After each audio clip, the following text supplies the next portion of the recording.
What's going on, guys? It's me, Tim Riddick, your favorite stay-at-home COVID-19 dad. Listen, if there was one film stock that I would want to shoot for the rest of my life, then I would have to choose my favorite film, and that is Kodak Portra 400.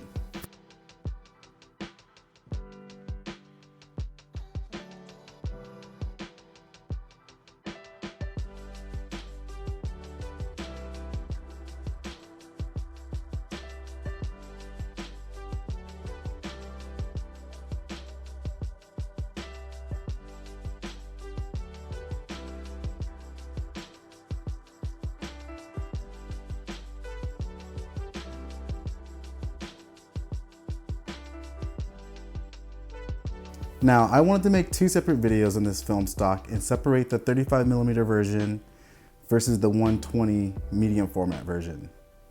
They are both great stocks, but I shoot primarily with medium format cameras, although I do dabble with 35mm on vacation and traveling around DC, and really when I'm just shooting my kids around the house.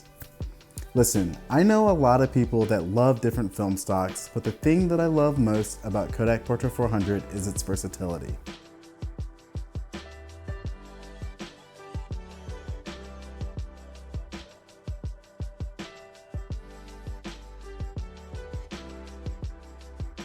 I have shot this film stock 5 stops overexposed, and I have achieved some truly amazing results. To be honest, I just love the way it looks overexposed. I typically shoot this film stock at 100 or 200 ISO, but it really depends on what I'm shooting and what look I am trying to achieve while shooting it. But before we dive any deeper on this film stock, let's talk a little history. Kodak Portra was introduced to the world way back in 1998. Now, you may not remember 1998 because 2020 feels like it's been 50 years, and March felt like it was 20. But don't worry, I'm gonna make you feel old. This song spent a long time at number 1 in 1998. And this song also was on top of the charts. You know you make me feel so good. You know you make me feel so good. Well, actually this one still bangs. Well, anyway, back to 1998. Kodak Portra had 2 different lines of Portra 400. They had Portra NC and Portra VC. One stood for natural color and the other stood for vivid color.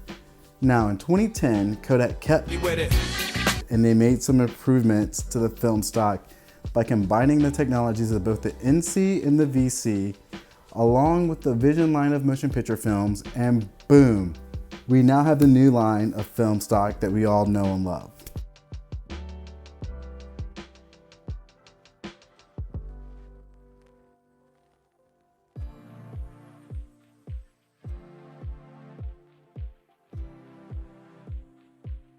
Now, I know a lot of photographers that are super partial to Fuji 400, and it is a great film stock, but I've always felt that 400H goes sideways when you're shooting in overcast light. Now, Kodak Portra looks great in just about every lighting condition, and by overexposing it a couple of stops, it will give you that insurance policy of not underexposing your film while still maintaining great shadows.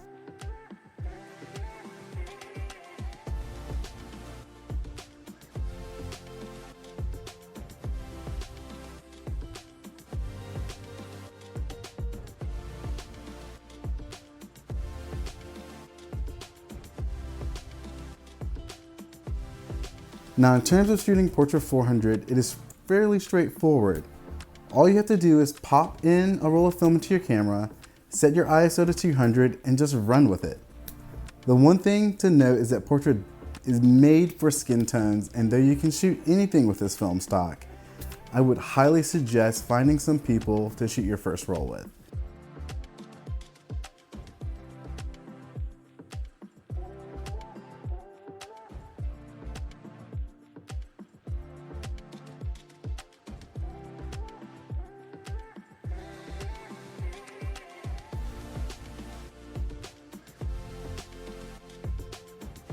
I promise you the wait to get your scans back from your local lab will be well worth it. Now, before you all get crazy, I want you to know that Portra is a daylight balance film. And for you digital shooters who are just trying out film, that is the equivalent of setting your digital camera off of auto white balance and putting it on daylight balance. You know, the white balance setting with the little sun looking icon.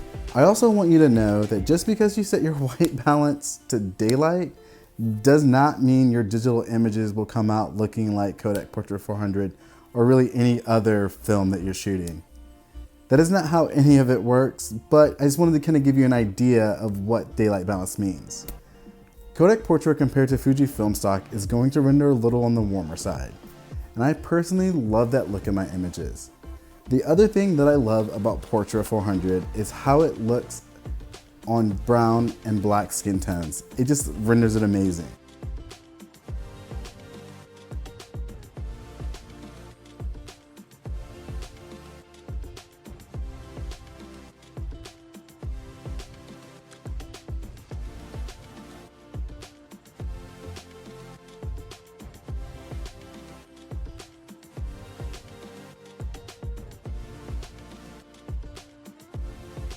Now, with medium format film, you're hardly going to see any grain. It's there, but it's just not noticeable. Look, shooting film isn't cheap. It's actually pretty expensive.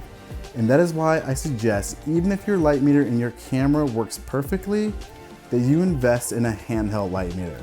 Every camera that I own has a great light meter, but I still prefer to measure the light using my handheld meter to just make sure that my exposure is accurate.